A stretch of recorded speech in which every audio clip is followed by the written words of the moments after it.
बिस्मिल्लाहिर्रहमानिर्रहीम।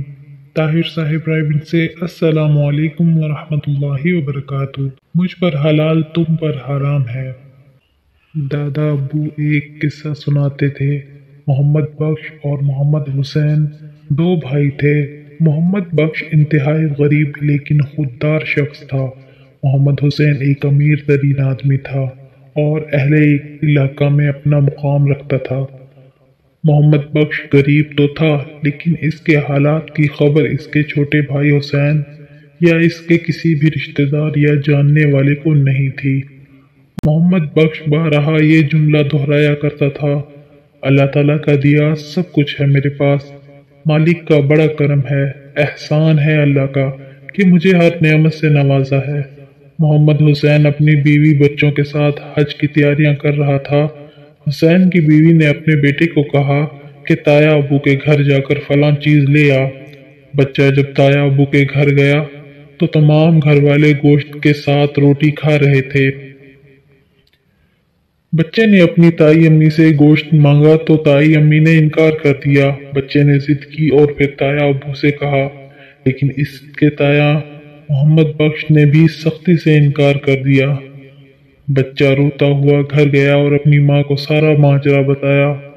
शाम को जब मोहम्मद हुसैन घर आया तो इसकी बीवी ने इसे बताया कि तुम्हारे भाई ने तुम्हारे बेटे को गोश्त की दो बोटी से इनकार कर दिया और तुम इन लोगों पर अपनी जान निछावर करने के लिए तैयार रहते हो।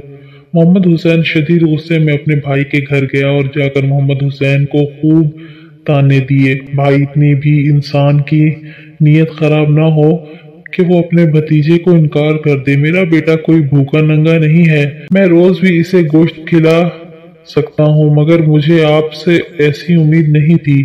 फिर आखिर मोहम्मद बख्श ने अपने आंसू साफ करते हुए कहा, भाई काश आज तुम मुझे इस तरह मजबूर न करते तो मेरी सफेद पोशी का मजीद कुछ दिन भरम रह जाता। मेरे बच्चे 3 दिन से भूखे थे। मैं आज जंगल में गया तो वहाँ एक जानवर मुर्दा हालत में पड़ा था।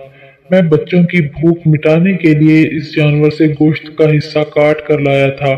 वो गोश्त मुझ पर और मेरे बच्चों पर तो हलाल था, मगर तुम्हारे बेटे पर हराम था। मैं नहीं चाहता था कि तुम्हारे बेटे के मुंह में हराम का लुक्मा जाए। ये सुनकर मोहम्मद हुसैन फूट फूट कर रोने लगा। अपने भाई को गले लगाया और फिर हाथ जोड़कर माफी मांगी कि मुझे आपकी खबर रखनी चाहिए थी, मुझे माफ कर दें। फिर मोहम्मद हुसैन ने अपनी हज की तैयारी मंसूख की और सारी रकम अपने भाई को दे दी। भाई को कारोबार भी करवा दिया। आज हमारे इर्द गिर्द भी बहुत सारे मोहम्मद बख्श और मोहम्मद हुसैन मौजूद हैं।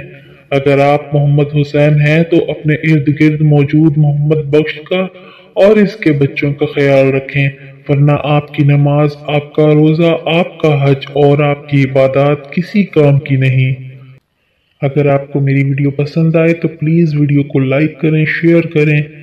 मज़ीद अच्छी वीडियोस के लिए मेरे चैनल को सब्सक्राइब कर लें, बेल आइकन पर क्लिक करना ना भूलें ताकि मेरी हर वीडियो का नोटिफिकेशन आपको हमेशा मिलता रहे। कमेंट्स में अपनी राय ज़रूर दें, दुआओं में याद रखें अपना और अपने प्यारों का ख्याल रखें। अल्लाह हाफिज़।